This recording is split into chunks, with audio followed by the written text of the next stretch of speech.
10 short sentences for speaking. গভীরভাবে অনুতপ্ত, deeply regretful.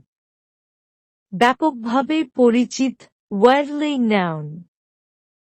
অতি পারদর্শী, highly skilled.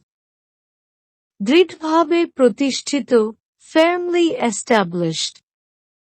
সম্পূর্ণরূপে অঙ্গীকারবদ্ধ, fully committed. আংশিকভাবে সম্পন্ন হয়েছে, partially completed.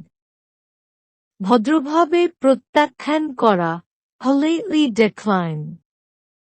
তীব্র বিরোধিতা করা, strongly oppose. সংক্ষেপে বর্ণনা করা, briefly describe. কৌশলে সামল দেওয়া, tactful handling.